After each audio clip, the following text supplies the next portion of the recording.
Uma pessoa, duas. Tá? Obviamente, a gente está num fórum de software livre. Quem é que usa Postgres aí? Que beleza. O meu nome é Fabrício. Atualmente, bom, eu trabalho com software livre desde que eu me conheço por gente. Comecei lá em 96, 97 com Linux e tudo mais. Hoje trabalho muito com PostgreSQL focado em qualidade de banco, arquitetura, tuning, desenvolvimento. A gente tem uma empresa que presta serviços profissionais no Brasil com PostgreSQL. Atuo fortemente na comunidade brasileira de Postgres, inclusive já fazendo um jabá. Hoje à tarde, a partir das 14 horas, na 41E, vai ocorrer uma edição do que a gente chama de PG Day, que é um dia de Postgres, onde vão ter só palestras sobre PostgreSQL. Então apareçam ali na 41E, eu acho que é da frente aqui, sala da frente. Então vão ter vários cases, palestras sobre tuning, vários tópicos relacionados a PostgreSQL. Ajuda a comunidade nacional em organizar eventos, lista de discussão, administração de comunidade e tudo mais. E também a comunidade internacional, seja implementando patches, revisando. Né? Hoje eu atuo como um dos brasileiros que desenvolve Postgres. O programa em C tem um background nessa área. E, obviamente, curto muito essa vibe de métodos ágeis, por isso o tema Bad Smell em banco de dados. Ou seja, coisas esquisitas no banco, assim como tem coisas esquisitas no código. Esse é o ponto. Isso aí é o que a galera diz que eu conheço. Se eles estão dizendo isso, pode ser que seja verdade. Né? Então, esse é o meu background, digamos assim. Eu tenho esse troço aqui, comprei há pouco tempo e não uso. Ele fica aqui. Ó, não sei usar. Pronto. Vamos começar por um tema mais genérico, falando em qualidade de software. Um conceito no que diz respeito à qualidade de software. Porque o tema, como é um tema de engenharia, né, de desenvolvimento e processo de desenvolvimento que envolve banco de dados num ciclo de desenvolvimento de software, a gente tem que pensar no produto como um todo e, em termos de engenharia, o que é qualidade de software, né? Então, é nada mais isso aqui do Wikipedia, uma forma de monitorar os processos e métodos utilizados a fim de garantir qualidade. Ok? Por quê? Todo mundo quer um selinho bonito. Né? Porque isso aí vai vender o produto de vocês, vai, de repente, passar por alguma certificação que é necessária para a contratação por algum órgão governamental ou até mesmo por requisitos de contratação de uma empresa XY, que vocês têm digamos assim, um selo de qualidade, seja lá, vocês têm certificação CMMI, MPS-BR, ISO, seja o que for. Isso tudo tem a ver com qualidade de software, ok? Ou talvez, vocês não tendo um selo, vocês podem ter um desses. Quem é que tem um selo desse de qualidade? Né? Mas o que eu quero falar, realmente? Melhoria contínua. Se a gente pensar que a ideia sempre da gente construir um produto de software é eu fazer amanhã um código melhor do que eu fiz hoje, eu construir amanhã um produto melhor que eu fiz hoje, isso é algo que é natural do ser humano.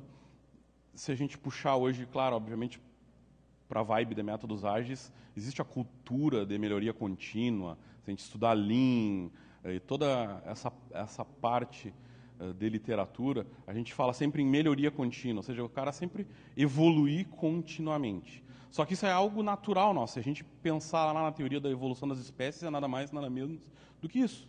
Uma nova população que foi combinada e gerou uma população melhor que a população anterior. Então é algo que já vem inerente ao desenvolvimento humano. Ou seja, a biologia já diz isso há muito tempo, né? O Charles Darwin, lá com aquelas teorias da evolução das espécies. E se a gente for pensar em processo, a gente faz isso naturalmente.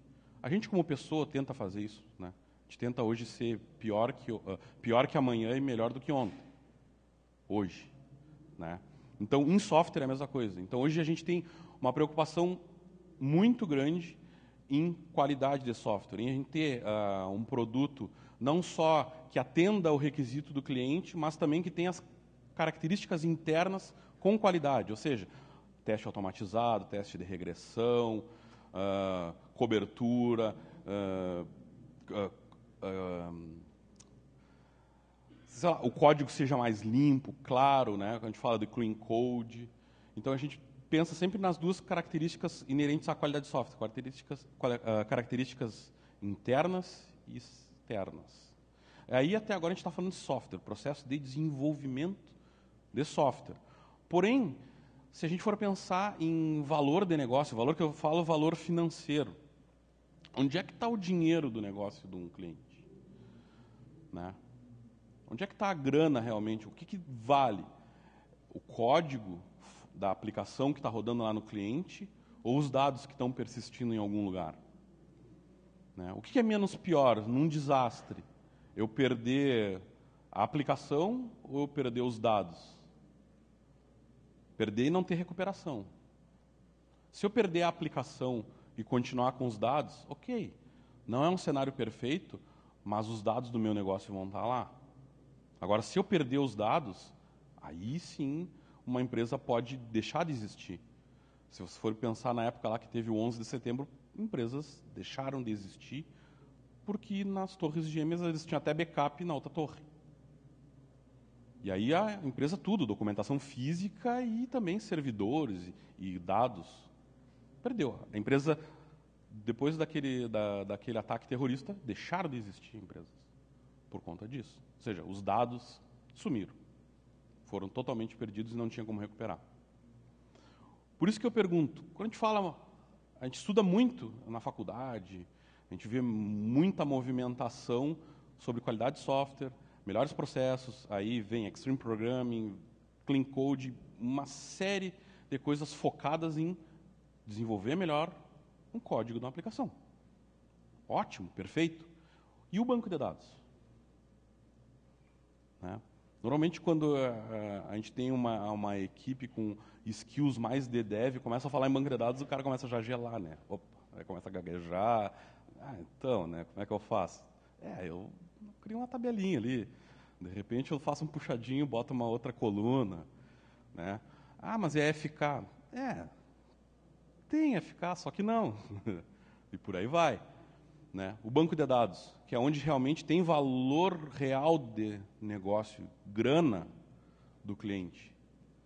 Né? A gente se preocupa com o banco de dados da mesma forma que a gente se preocupa com o código. Alguém refatora o banco de dados? Alguém faz processo de refatoração do banco? Sim, que nem refatorar o código. Eu estou com uma estrutura de código ali, não está muito bom. Não vou perder a semântica, vou dar uma melhorada naquilo ali. O código é simples, né? Vai lá, compilou, gerou uma build, fez deploy, botou em produção. Mas no banco não, né? Dependendo da alteração estrutural que eu possa fazer sem perder semântica, eu tenho que fazer movimentação de dados. E aí eu tenho algumas basezinhas de 10 tera, 15 terabytes, e aí como é que eu vou ficar movimentando isso? E aí o banco é 24/7. E aí não posso bloquear objeto, e por aí vai. Aí os desafios começam a ser bem maiores, e aí a gente acaba deixando um pouco de lado o banco, por conta que é mais difícil. Mas nem tudo está perdido. Obviamente, ao longo do tempo, um banco de dados, naturalmente, ele deteriora. Por essas coisas que eu já falei, e também por essas características.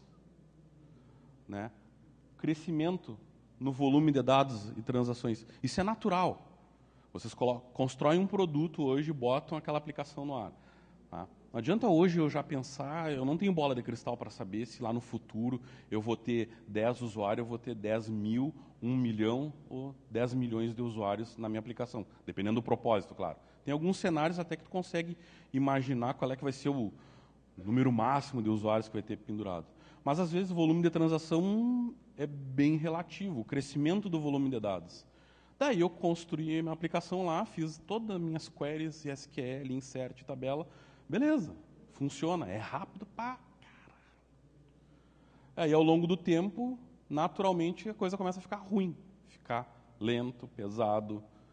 Aí começa a bater mais concorrência no banco, aí vocês têm lentidão por conta de concorrência com bloqueio de objetos, porque faz contenção em disco, porque faz select, porque faz insert aqui, enfim, inúmeros cenários. Por quê? Porque ele vai naturalmente tende a deteriorar um banco, só pelo crescimento de transações e volume de dados. Outro ponto, aumento natural de usuários. Vai aumentar a concorrência. Natural. Né? A minha aplicação hoje que eu botei em produção tem 10 usuários pendurados, daqui a pouco, passa uma semana, tem 1000 usuários pendurados. Né? Então, isso pode ocorrer deterioração do banco. Pô, lá no meu ambiente de teste funciona, que beleza. Pô, na minha máquina funciona, na minha sandbox, tem tudo, tenho Jenkins, tenho pipeline, tem tudo certinho. Né? Tem o teste automatizado. Quem é que testa o banco? Né? Tu não vale. Tem que testar o banco. Assim como você testa um código, tem teste de unidade para código, existe teste de unidade para banco também, para banco de dados. Teste de regressão, que vá fazer regressão tanto da aplicação quanto do banco, testes black box, white box, seja qual for a estratégia de teste utilizado. E o banco? Muitas vezes a gente acaba testando o banco indiretamente porque a gente vai fazer testes na aplicação e, obviamente, a aplicação interage com o banco. Mas, especificamente, a camada de banco é testada? Então.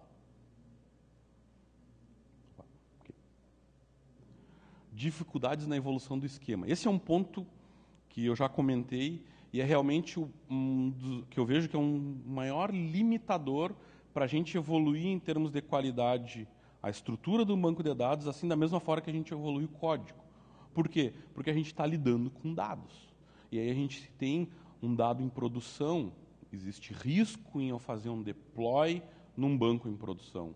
Sim, existe um risco. Se eu fizer um deploy errado, eu posso não ter como fazer um rollback. Eu posso perder dado. E se lá no meu script lá que eu faço o deploy, eu dei um update numa tabela, esqueço de colocar um where, ou coloco um where errado e atualizo linhas erradas num deploy. Né? Aí eu vou ter que usar estratégias de recovery, com backup, com standby, seja qual for a estratégia para poder recuperar a informação que eu perdi. Né? Mas no caso de uma aplicação do software, do código de um software, eu vou ter a versão 1 e vou ter a versão 2. Eu fiz o deploy da versão 2, deu pau, vamos fazer rollback. Pum, apaga a versão 2 e bota a versão 1 não. Né? Hoje se fala muito quando tem auto-scaling e load balance fazer blue-green deployment, ou seja, eu baixo uma instância do meu load balance, atualizo ela, subo e assim vou fazendo em todas as instâncias sem parar a aplicação. Né? É simples de fazer, mas vai fazer isso com o banco. Tu não baixa o banco de dados para atualizar.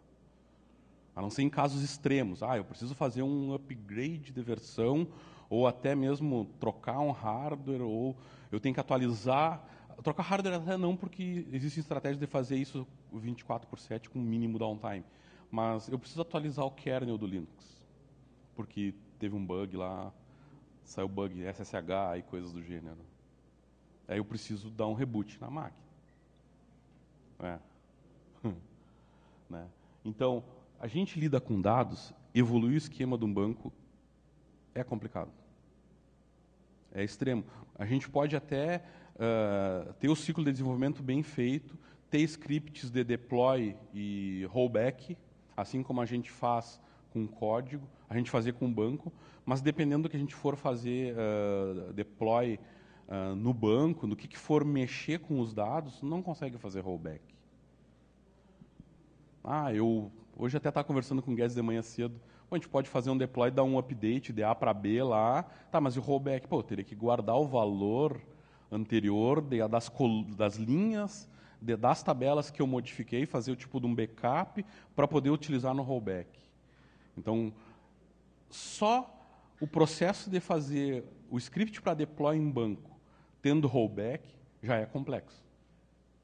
E eu digo para vocês, tem que fazer rollback. Tem que ter estratégia de rollback em banco para minimizar problemas, porque vocês fazem um deploy em produção, regride a aplicação por causa de alguma deploy feito em banco, em produção, o que vocês fazem hoje? Foi aquele deploy no banco, e agora? E aí eu criei uma coluna, eu populei, dropei outra, criei uma tabela, apaguei FK e não sei quem. Normal, um ciclo normal de desenvolvimento. Eu crio um script lá que eu estou mudando a versão do esquema de 1 para 2 e tem um monte de alteração. E como é que eu vou desfazer essa alteração? A parte da estrutura é simples, né? As DDLs de qualquer banco de dados relacional resolve. Alter table para cá, create, index, drop, por aí vai. Resolve. Mas e os dados?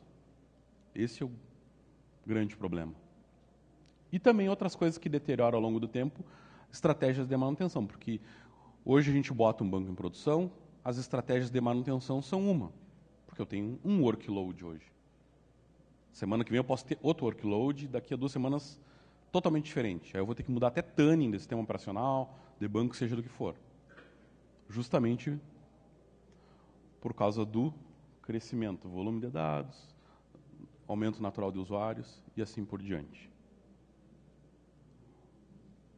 Então, se ele deteriora, junto com necessidades de mudança de requisitos que são naturais, né? Aquela história, vou construir um software e agora terminou. Pô, quando é que a gente termina um software?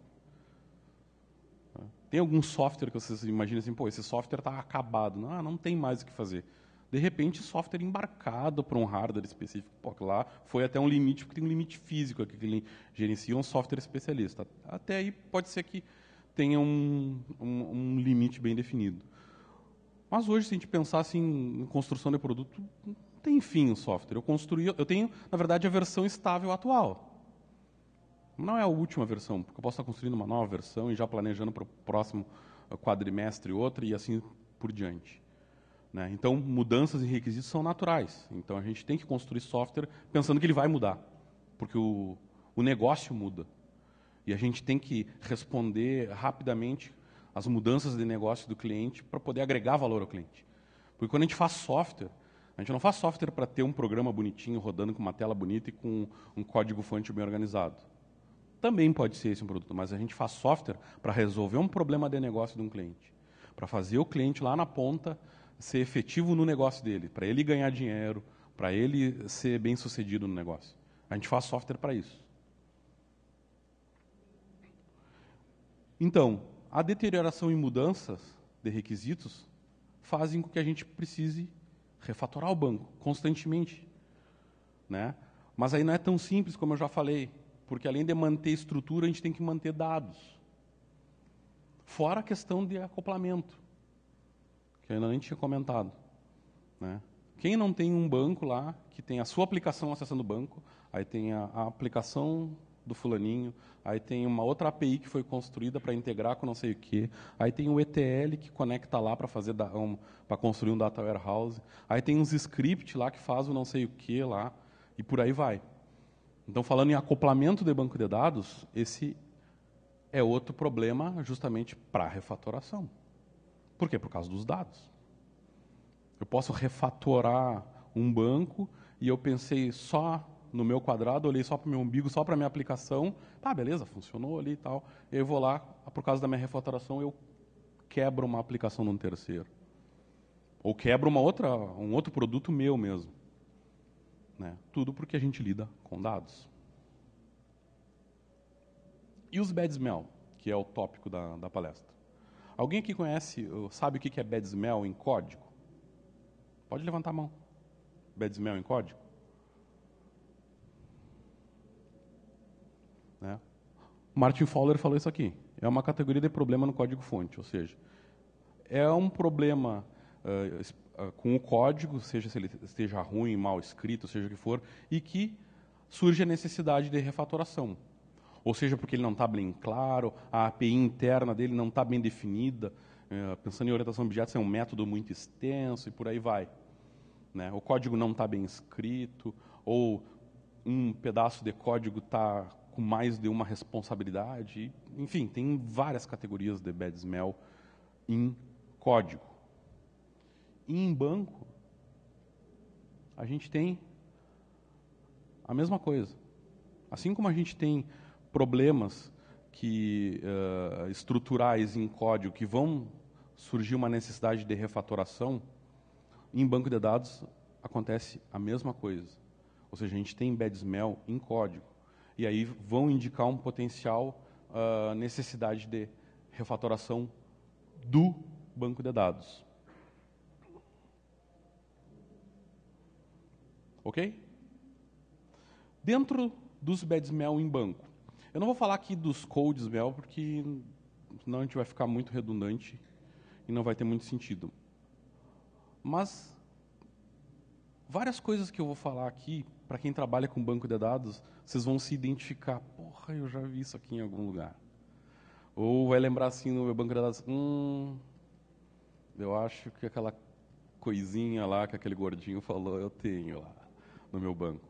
Porque são problemas estruturais que vão acontecendo com o banco, pelos motivos que eu já falei, e que a gente passa todo dia. Daí o cara lá, o Scott Humbler e o Pramod Sadalaj, não sei como é que pronuncia o nome daquele cara, eles, num livro lá de Database Refactoring, num capítulo, eles falaram um pouco sobre bad smell em banco. Até fazendo um prelúdio, eu caí nessa história de refatoração em banco e bad smell em banco. Refatoração em banco por conta do meu trabalho com banco de dados, e a parte de bad smell por conta de uma pós-graduação que eu fiz numa instituição aqui de Porto Alegre, na Uniriter, que é uma pós-graduação em métodos ágeis. Como eu trabalho em banco de dados e o meu orientador trabalha muito com refatoração de código, bad smell em código e criação de ferramentas de detecção de smells e tudo mais, a gente, vamos ver se a gente consegue estudar esse negócio em banco de dados. E aí foi que surgiu. Hoje a literatura é bem escassa. A gente vê bastante coisa sobre isso que eu vou falar agora, se procurar por SQL anti-patterns, talvez, ou sobre problemas de modelagem, de normalização em bancos relacionais. Uma coisa muito importante que eu não falei. Tudo isso aqui que eu vou falar é bancos relacionais, tá, pessoal? Não se aplica a bancos não relacionais, tá? A NoSQL. De repente, alguma coisa pode ser que tenha lá, mas o mindset do não relacional é outro. Né? Um NoSQL lá, dependendo do tipo, lá, se ele é documento, grafo, aí é outra história. Aqui a gente vai tratar bancos relacionais, ou seja, PostgreSQL e companhia limitada. Né? A gente não vai falar nada aqui que vai resolver o problema de vocês se vocês estão rodando um MongoDB, um Cassandra, seja o que for. Ok? Então, falando do primeiro bad smell, multipurpose column. Então, a gente tem uma coluna numa tabela e que, na verdade, ela é utilizada para várias coisas. Vejam isso aqui. O que vocês podem identificar aqui que pode ser um bad smell? Eu tenho uma chave primária, né, um tipo, um nome e uma data. Até aqui, né, tipo FJ, pessoa jurídica ou pessoa física, mas e essa data aqui? Daí, no contexto do negócio, é isso aqui que a gente faz.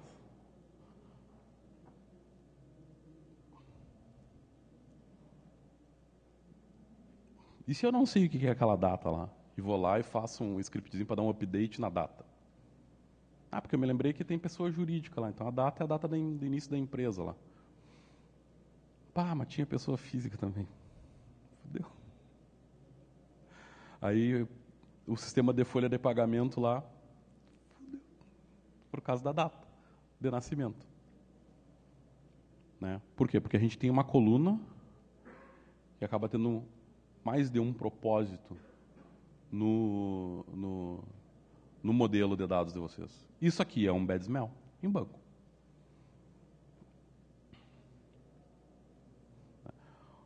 Aí eu coloquei aqui algumas sugestões de database refactoring. Para a gente falar de database refactoring em todas as categorias e tipos de refatorações, teria que ser uma outra palestra. Então aqui tem os nomes. Se alguém acessar o meu SlideShare lá, tem uma palestra de database refactoring explicando cada um, o que é o split column, o que é o move column, mas eles são exatamente o que diz o nome. Então, no caso desse bad smell aqui, a solução seria provavelmente splitar essa coluna, talvez em duas colunas, né? E talvez mover essa coluna porque eu vou criar uma outra tabela para poder especificar. Essa tabela vai conter a data que é relativa ao início da atividade da empresa, daquelas pessoas que são pessoas jurídicas, e por aí vai mais. Né? E aí eu refatoro o modelo. Outro cara, multipurpose table, ou seja, uma mesma tabela armazena várias entidades. Quando a gente modela um banco de dados, a gente pensa em entidades. As entidades têm um propósito muito específico no domínio do problema. Elas têm um papel bem claro, uma entidade. Aí a gente, mais uma vez, o problema pessoa.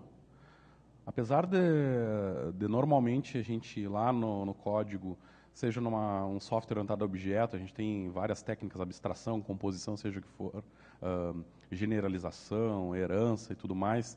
A gente tende a criar lá uma classe abstrata, a pessoa, depois cria as classes concretas para ter os dados da pessoa jurídica e outra para ter os dados da pessoa física. Tá, mas como é que vai ficar no banco? Não, vamos botar tudo numa tabela só. Vamos tocar tudo numa tabela só, balaia de gato, é isso aí. E aí a gente acaba criando um SMEL em banco, porque eu tenho duas entidades num mesmo objeto físico dentro do banco de dados. Ou seja, aqui eu tenho pessoa física e pessoa jurídica. Eu poderia ter, de repente, uma pessoa que não seja nem pessoa física nem pessoa jurídica. Outra entidade, daqui a pouco um usuário da aplicação, ele não é nenhum outro. Ou ele é um grupo, enfim, dependendo do domínio do problema. E aí aqui eu tenho CNPJ, tenho CPF, RG. Então quer dizer que numa linha onde for pessoa física, eu vou preencher os campos CPF, RG, e CNPJ vai ficar nulo. Né? E aí detalhe, aí a data aqui é aquela data lá daquele outro BEDSMEL. Né? Então, quando for pessoa jurídica, essa data é a data do início da atividade da pessoa. Quando a pessoa for física, essa aqui é a data de nascimento. Imagina só quantas pequenas regras de negócio estão categorizadas só por causa de um SMEL em banco.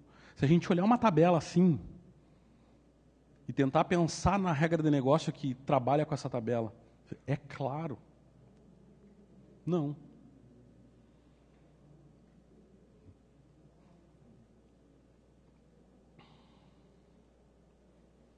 Então aqui tem só um exemplo do que seria. Mais bizarro ainda porque eu não tenho uma coluna dizendo qual é o tipo da pessoa, né? Esses exemplos aqui, pessoal, isso aqui são bancos de dados que eu peguei na prática.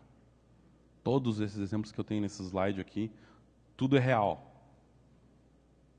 Não tem nenhum que não foi real, que eu inventei, não tem nada fake aí. Tudo realmente em aplicações rodando, aplicações de mercado. De clientes até que eu nem posso falar. Ok? Aí sugestões de refatoração para atender aquilo ali, para transformar esse modelo precário num modelo mais claro para poder atender melhor as necessidades do negócio. Dados redundantes. Esse é um ponto que acontece muito em aplicações. E isso aqui eu não estou falando que eu criei uma redundância lá para resolver um problema de performance. Então, eu crio, sei lá, uma visão materializada, ou mesmo um data warehouse. Se forem pensar um data warehouse que é redundância maior que é um data warehouse em termos de dados, porque vocês pegam a base, o LTP de vocês, constroem os fatos e dimensões, que são os dados que já estão no LTP, e, cria um banco de dados chamado data warehouse, que um produto de BI vai lá para construir os cubos, fazer análise e tudo mais, para atender necessidade de negócio. Mas os dados estão, de novo, em outro lugar. Não é isso. Porque isso tem um processo bem definido, bem claro, e essa redundância é necessária. O que eu estou falando é disso aqui, ó. Na mesma aplicação. Ou seja, evoluindo o problema aquele da pessoa, de novo. Então eu tenho separado, eu tenho usuário e tenho funcionário, distintos, dentro da mesma aplicação. E aí eu quero saber, consultar todas as pessoas que tem na minha aplicação. Aí eu tenho que fazer select na tabela do usuário, tenho que fazer select na tabela do funcionário. Ou ainda, a mesma pessoa, ela é usuário e ela é funcionário. Imagina dentro de um ERP lá. Né? Eu trabalho para a empresa e eu sou funcionário da empresa e meus dados estão ali, porque eu tenho login para acesso à aplicação e, obviamente, eu estou na folha de pagamento, porque eu estou lá e não estou trabalhando de graça.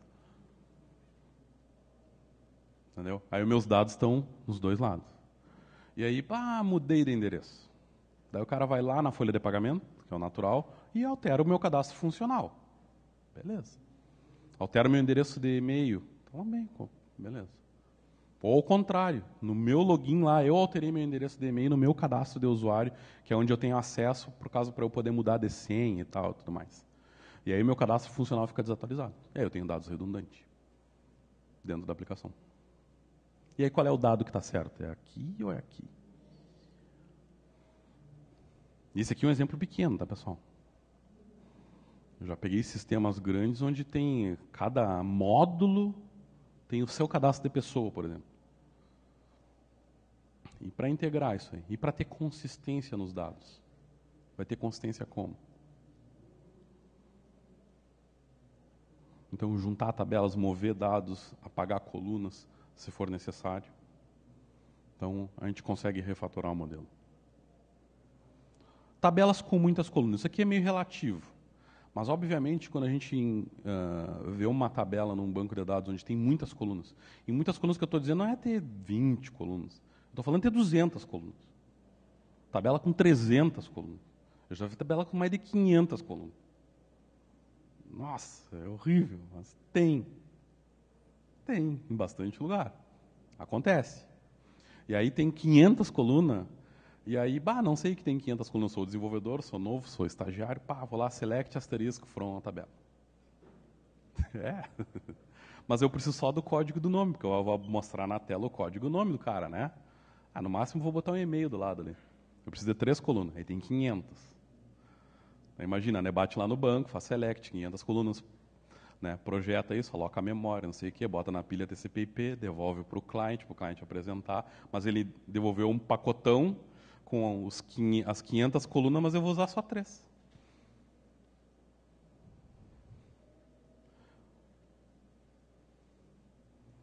Quem nunca viu isso aqui? Então, daí eu tenho o meu endereço de entrega. Aí depois, agora a gente tem que ter um endereço de cobrança, que não pode ser o mesmo endereço de entrega. Vai lá e, bota outra coluna. Aí, mas o cara mora num lugar diferente.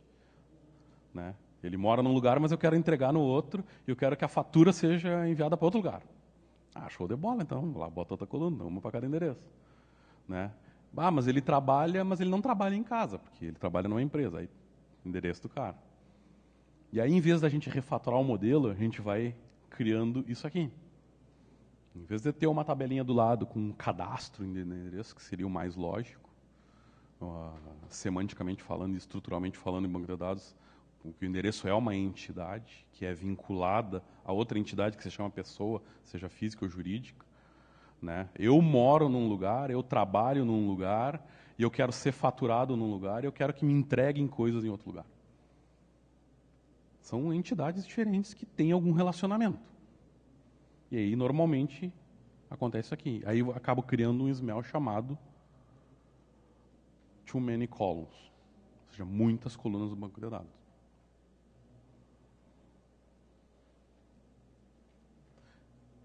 Esse aqui é clássico.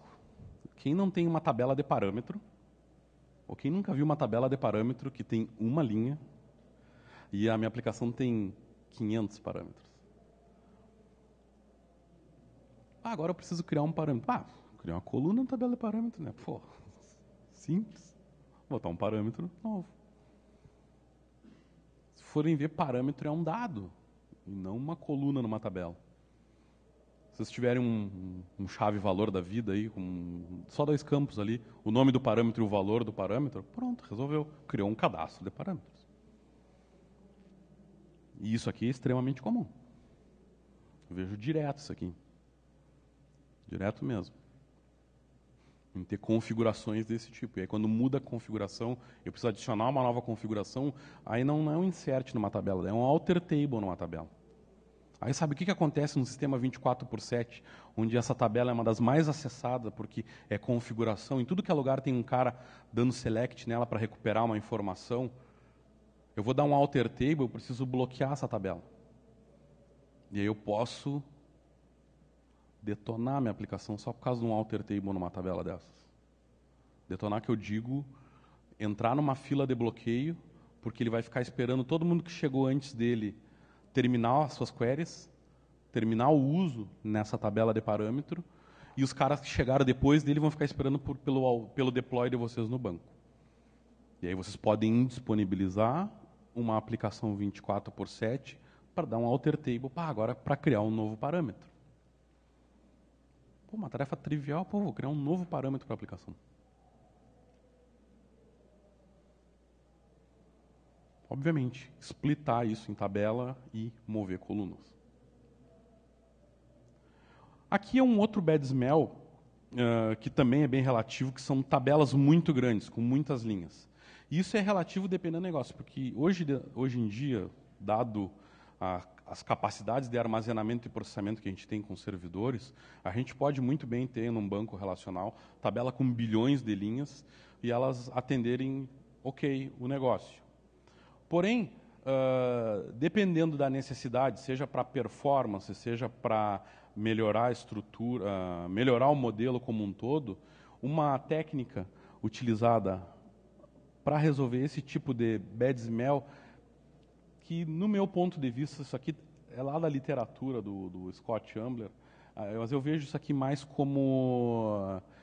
Opa, peraí, eu tenho uma tabela muito grande com muitas linhas, o cara parar e pensar se realmente eu tenho um problema ali, ou é aquela questão da deterioração que eu falei lá no início, ou seja, ao longo do tempo aquilo ali foi armazenando, mas aquele dado ali é importante, eu não posso simplesmente desfazer dele. Daí tem uma técnica que se chama particionamento.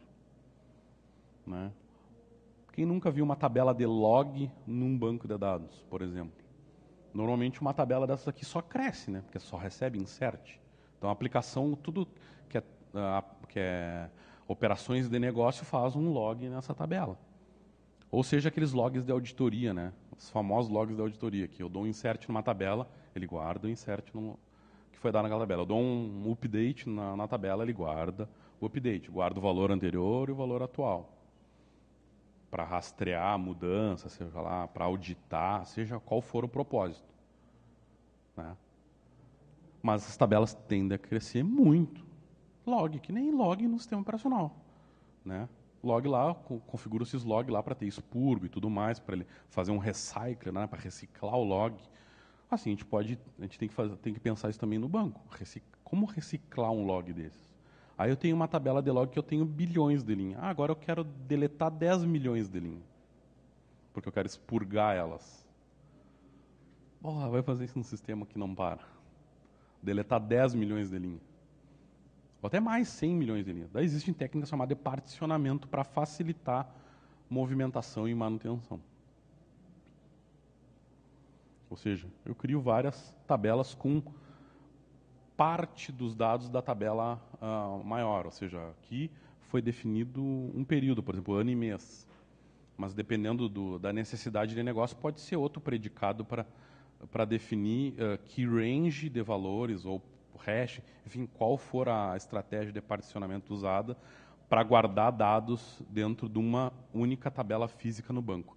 E veja, isso aqui é um trabalho total de engenharia. Lá quando a gente pensa no modelo, a gente vai modelar, agora eu preciso ter log na aplicação e tal, vou ter que criar uma entidade, depois isso vai acabar virando um create table lá no banco. Lá naquela fase, isso aqui a gente nem pensa nisso aqui. E nem deve pensar, porque isso aqui é questão de engenharia do modelo físico.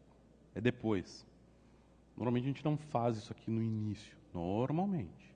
A não ser que a gente tenha muito claro que essa aplicação eu vou colocar em produção e ela realmente vai ter uma necessidade de ter um dado particionado já quando nasceu. Normalmente não. Normalmente vai surgir esse bad smell ao longo do tempo.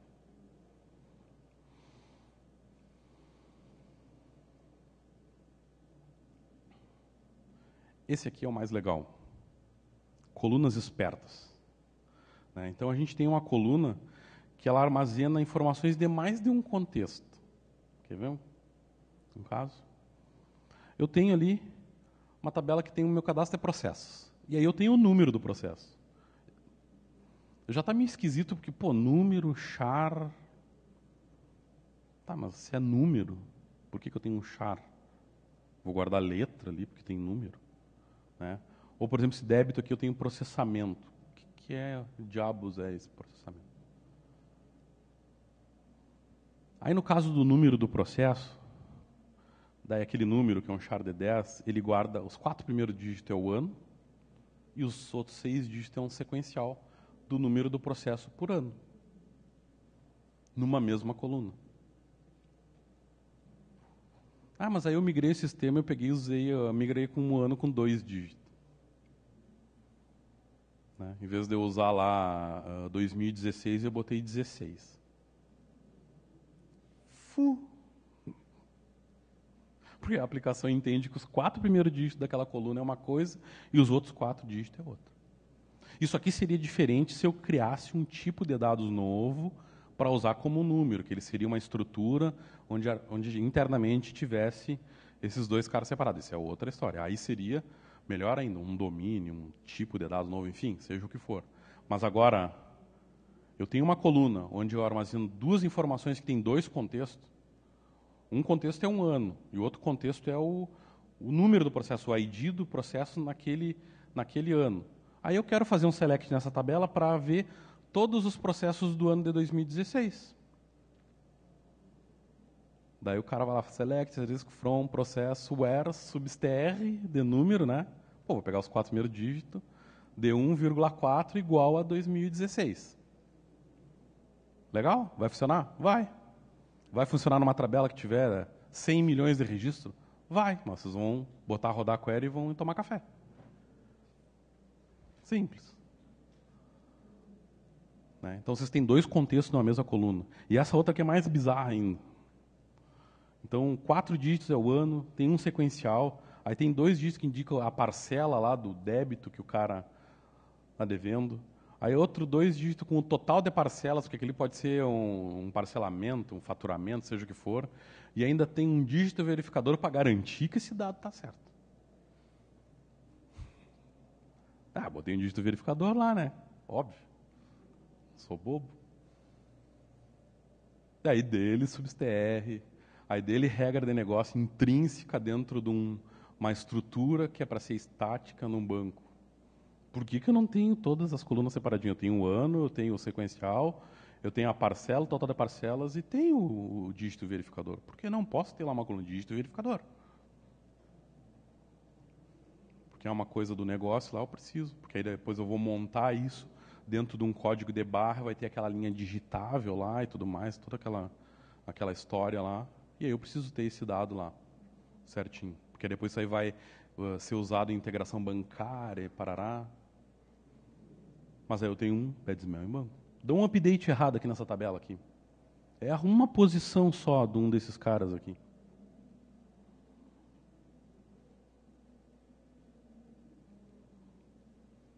Obviamente, né? Separar essas colunas. Não tem porquê eu ter uma coluna com um ano e com um sequencial dentro. Pô, tem 2 colunas, cara.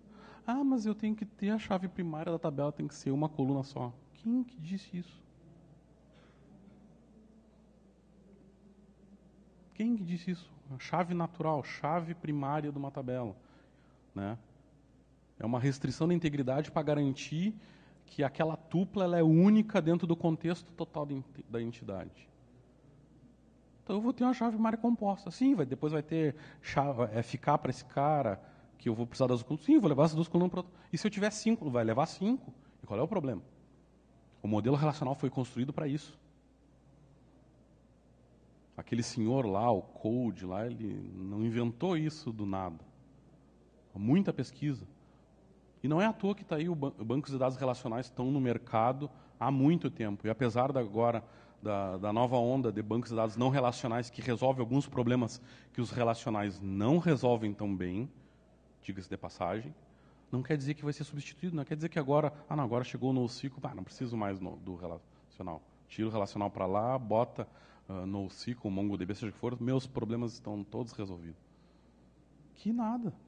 Ontem eu estava conversando com o Thiago Avelino e me falou que teve que fazer ele usava 3 instâncias MongoDB para uma aplicação dele lá, e ele migrou de volta para Postgres, e agora está com uma instância Postgres só, atendendo muito melhor que 3 instâncias em sharding com o Mongo. Depois até vou conversar melhor com ele quais são os detalhes. Vai saber se daqui a pouco ele não usou adequadamente o MongoDB, não sei. Enfim. Mas é que é aquela história, né? Quando a gente tem um problema, não quer dizer que se eu tenho um martelo, né? Tudo que coisa eu vou martelar. Daqui a pouco eu estou martelando parafuso.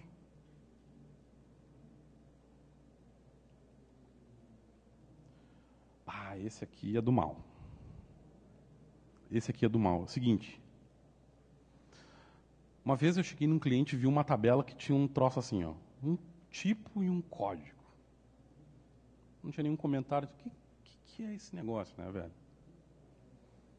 Simples. Se o tipo for 1, o código, o valor que está aqui, ele é a referência que está lá numa outra tabela. Se o código for 2, então é de outra tabela. Vocês estão ligados que no modelo relacional, quando a gente tem chave estrangeira, a gente cria uma dependência de um registro com um outro registro em uma outra entidade, ok? Né? É como, eu tenho meu pai lá e meu pai não vai morrer, porque se ele morrer, eu morro junto. Em contrapartida, o pai lá é o cara mais infeliz, que pode matar os filhos dele e ele ficar vivo, né? Nesse caso aqui, não. Nesse caso aqui, o cara pode ficar órfão lá. Porque eu não tenho fisicamente nenhuma restrição na integridade entre a tabela e essas outras aqui. Aí eu preciso fazer um select fazendo junção, daí dele left join. Porque left join funciona, né, cara? Daí vai ver o plano de execução lá no banco, lá, meu Deus. Mas, na verdade, quando o tipo for 1, eu tinha que só ir nesse cara. Porque é esse dado que eu precisava. Aí dele fazer coisa lá na aplicação para montar o SQL dinâmico e fazer join só com aquela tabela. Resolvi o problema, né? Não vou ter problema de performance. Mas o modelo continua fraco. O modelo de dados.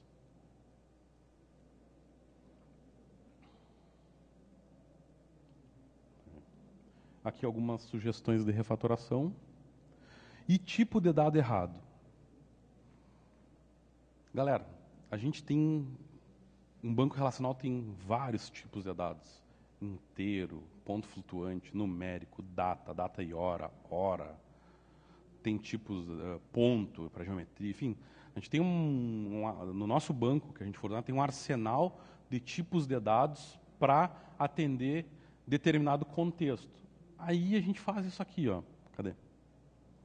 CPF e CNPJ.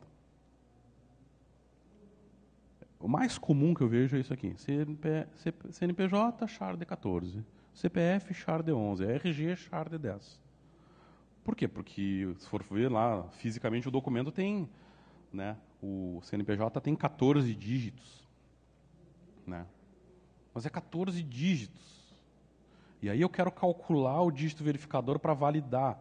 Daí eu pego esse cara, que é um char, porque aqui aceita a letra, aceita número, aceita tudo, transformo ele em número para calcular o dígito verificador para verificar. Por que a gente não guarda isso aqui como número? Se ele é um número. Mas pode ter um 0 lá no início. Lá. Sim, mas aí é formatação, é outro problema, é outra história.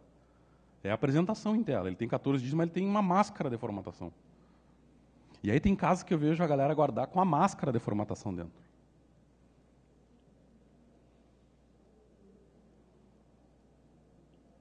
Se eu quero fazer uma query para ver todos os CNPJ que estão no meu banco de dados, eles estão com dígito inválido. Daí dele, processamento, transformando esse troço em número, pegando o substr, calculando e tudo mais. Esse cara aqui, quem nunca viu atributo dinâmico? Quem nunca viu um troço chamado EAV? Entidade, atributo e valor. Não estou dizendo que essa técnica entidade, atributo e valor não é um troço legal. Funciona para vários contextos, se aplica. O problema é que, como é modelado fisicamente no banco, é criado algo desse tipo, desse gênero aqui. Ó. Eu tenho um valor onde eu armazeno um text. E aí aqui dentro eu armazeno o valor de uma nota fiscal, a data de vencimento de uma fatura, a foto do camarada lá da folha de pagamento, e por aí vai. Daí a semântica está toda errada no meu banco. Daí eu tenho um tipo aqui. Daí um caracterzinho errado que eu colocar aqui dentro, por um update equivocado, aí sempre a culpa é do estagiário, eu posso invalidar a minha aplicação.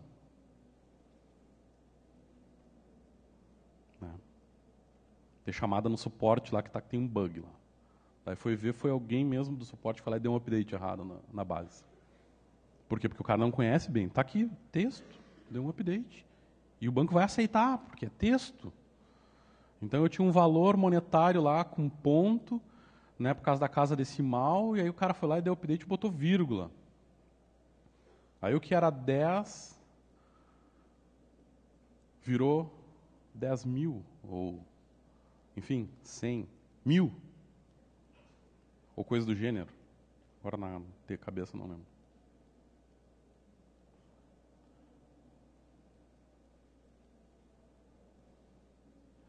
Esse último aqui eu só descrevi, trigger espaguete, onde tem uma trigger que altera uma tabela, que altera a outra, que depois volta e altera a mesma. Aí a gente cria dependência cíclica por trigger no banco. A gente pode criar dependência cíclica por FK também. Que aí é outro problema. É outro smell que nem está categorizado. Tem uma FK que vai para uma tabela, que tem outra FK e a FK que volta.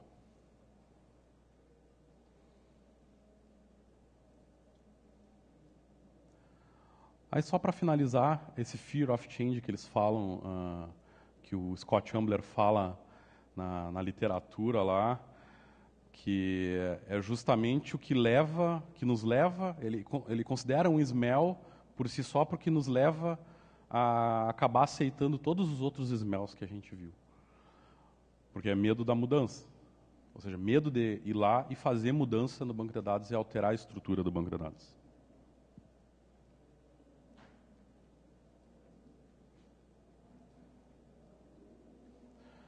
E só para finalizar, é uma área de pesquisa nova, Bad Smell em banco, bem nova. Se for ver o que a gente tem na literatura, é muito escasso. Né? Então, é uma área com vasto campo. Né? Eu estou trabalhando em criar uma taxonomia para os smells, para deixar uma categorização efetiva deles. Né? Smells primitivos e compostos, a gente viu alguns exemplos ali, mas isso não está categorizado ainda. E, obviamente, formas de detecção e ferramentas de apoio. Hoje o que a gente tem de ferramenta de apoio é tudo que é ferramenta que a gente já usa, seja para fazer teste de unidade, para integração contínua, para versionamento, mas especificamente para conectar numa base de dados e tentar inferir sobre alguns smells que ela possa ter, isso não existe ainda. Ok? Era isso. Tem tempo? Fechou? Tá, eu vou estar por aí hoje de tarde. A gente vai estar a tarde inteira aqui na frente, aqui na 41E. Não esqueça de votar no Macadu lá. Né? Ou não votem. Falou, obrigado.